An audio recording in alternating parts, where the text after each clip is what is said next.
décision, qu'il y a un projet qui est bloqué depuis à peu près 1 an et demi, je dis bien qui est bloqué, que vous bloquez depuis un an et demi, ben ici, voilà.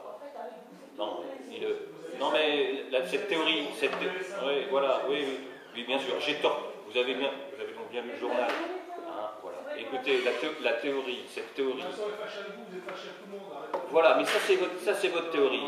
Je pense que dans les jours qui viennent, vous risquez peut-être d'être surpris de voir que le maire de Vigy n'est pas aussi fâché que cela avec tout le monde. Donc cette stratégie de diabolisation, dont M. Masson est devenu un véritable expert, avec lui, c'est pas compliqué. On est avec lui ou il est contre vous. Voilà. Donc moi, je ne me suis jamais fâché avec ce monsieur.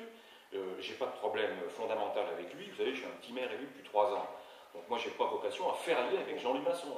Moi, je me pose simplement la question de savoir de quel droit le Conseil général interfère dans les affaires de la commune, prend des positions, se permet de juger si le maire de Vigy est un bon maire, un mauvais maire, de dire qu'avant moi, tout allait bien, depuis que je suis là, c'est la chienlit. Enfin bon, ça commence à suffire. Ça commence à suffire. Voilà. Et vous savez très bien que la position de Jean-Louis Masson n'est pas une position forcément partagée. Vous le savez, Madame Guyot. Non mais vous le...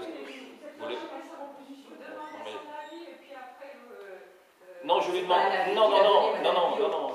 C'est une attaque en règle du maire de Vigy qu'il a fait. C'est pas un avis qu'il a donné. Alors que tous les élus locaux, des plus petits à ceux qui occupent des mandats, on va dire, nationaux, ont pu formuler des avis. Aujourd'hui, avant-hier, j'ai jugé opportun d'inviter Jean-Louis Masson à se positionner comme l'ont fait un certain nombre d'élus et de parlementaires locaux sur non pas la façon dont ça va à Vigy, mais sur le dossier de la gendarmerie, point barre, pas au-delà. Voilà, il a, comme à son habitude, répondu complètement à côté de la question, n'a pas écrit quoi que ce soit sur la position qui serait la sienne sur le dossier. Bien. Donc aujourd'hui, je vous disais, Madame Guyot, je pense que vous savez très bien que la position de Jean-Louis Masson n'est pas forcément, ne fait pas l'unanimité. Je vois que vous ne me contredisez pas, vous savez donc pertinemment de quoi je veux parler. Ouvrez votre micro, s'il vous plaît. Moi, je m'étonne que quand on demande la parole et qu'on ouvre le micro, de manière... Madame Guyot est en train de s'exprimer. Je vous laisse terminer, Madame Guyot. Le communiqué. Ouvrez votre micro. Voilà. Le communiqué du Républicain Lorrain n'est pas tout à fait correct. Parce que de la réponse de M. Masson, c'est pas exactement ce qu'il a écrit. Non, mais je vous laisse continuer. Non, mais... moi je voudrais quand même intervenir parce que le problème... Bon, si vous avez terminé, vous voulez rajouter quelque chose? Oui. D'accord, Jean-Luc Huet. Bah oui, parce que je pense que tout simplement, c'est pas le débat. En plus, c'est quand même... moi, je vous l'ai dit mardi, et je le redis. Personnellement, et je pense au nom du groupe, on respecte vos arguments, mais encore une fois, les respecter, ça ne veut pas dire les partager. Et mardi, on a été clair. On respecte votre argumentation, on ne la partage pas. Mais par contre, il y a une chose qui est quand même dommageable, c'est que vous pouvez aussi vous autoriser à respecter notre position en tant qu'élu de la commune, et pas du tout, cette position n'est pas du tout sous-tendue par qui que ce soit. Je veux dire, là vous êtes en train de dire qu'on n'a pas de position propre et qu'on relaie simplement la position du Conseil général. Eh ben, non mais, encore une fois, vous avez le droit d'avoir votre avis. Non, non seulement je le dis, mais je l'affirme clairement, étant donné que Jean-Louis Masson m'a expliqué en long et en large quelle était sa position. Ensuite, les choses s'imbriquent plus facile. Je ne vais pas terminer, mais encore une fois, moi je ne conteste pas ce que vous dites. Et voilà, vous avez le droit. Vous avez le droit. Mais non, mais là je ne conteste pas, vous avez le droit de l'affirmer, c'est vos convictions. Moi je ne les conteste pas. On ne fonctionne pas de la même façon, moi, c'est pour ça que je ne les conteste pas. Mais encore une fois, c'est faire peu de cas de notre présence ici, et dans tous les cas, en ce qui me concerne, et personnellement, je pense que je peux parler aussi au nom du groupe, la position a toujours été celle du groupe. Si maintenant des gens extérieurs la partagent, ça libre à eux de la partager ou de ne pas la partager, mais qu'on soit bien clair ici, c'est notre présence qui fait acte, et en aucun cas celle de M. Masson. moi-même, personnellement, personne ne pourra me taxer d'accointance avec M. Masson. Hein, je veux dire, mon histoire personnelle chacun peut s'exprimer, me pousse à dire quand même très officiellement que personnellement, je pense que personne ne pourra me soupçonner d'accointance avec M. Masson ou Mme Zimmermann. Hein, voilà, bon, c'est peut-être pas assez pour le savoir, mais je veux dire, on m'a souvent taxé Tel n'était pas mes propos, monsieur. À Vigie, mais je les Tel n'était pas mes propos. Mais peut-être pour la première fois, je les assume publiquement, et donc, moi, il est hors de question que je me fasse dicter quoi que ce soit par qui que ce soit, et en l'occurrence, pas par M. Masson, vis-à-vis duquel je partage que peu d'idées.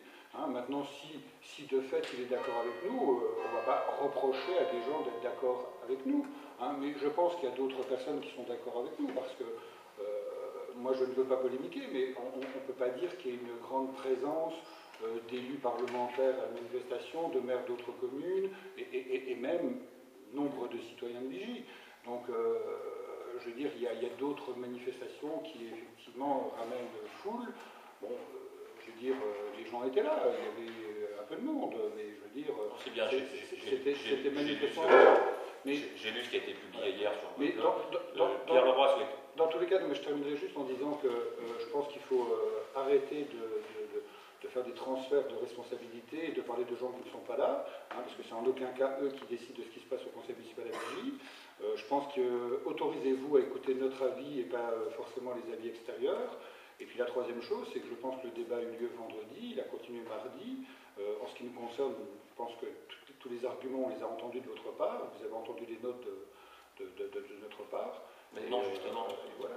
Sur la question, je donnerai la parole à Pierre Leroy, mais sur la question fondamentale de savoir si oui ou non vous considérez qu'au-delà du 1er novembre, ça va être très compliqué de sauver cette gendarmerie, le fond du débat est là. Donc vous ne vous êtes jamais prononcé, mais je vous n'y inviterai plus parce que manifestement, ce n'est pas votre intention sur tous les aspects techniques et financiers du dossier, ça, on passe à la trappe. Mais sur cette question du délai, je ne dis pas que vous êtes aujourd'hui, j'entends ce que vous dites.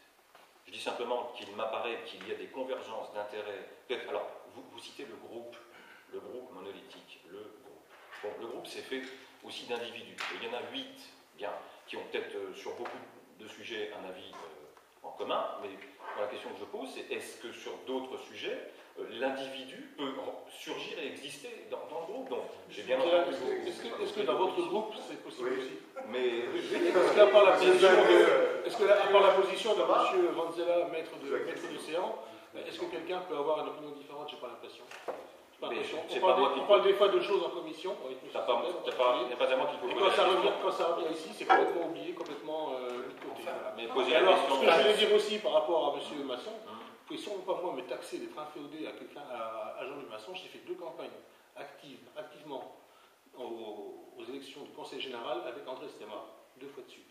Donc vous ne pouvez pas dire que je suis inféodé à Masson.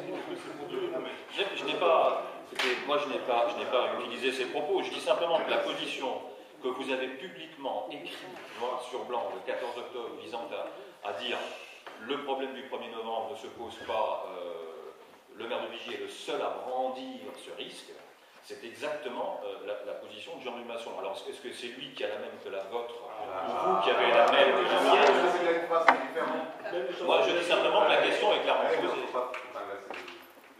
posée. Cela étant, sans vouloir être désagréable, la question de savoir si une énième prorogation peut être obtenue, à mon avis, c'est une question qui est bien plus maîtrisée par des élus, on va dire, nationaux que par nous ici. Une prorogation si vous ne voulez pas changer d'avis. Petits élus locaux. Si vous ne voulez pas respecter la position du conseil municipal, dans sa majorité, à quoi ça sert d'avoir une nouvelle prorogation? Je vous le demande.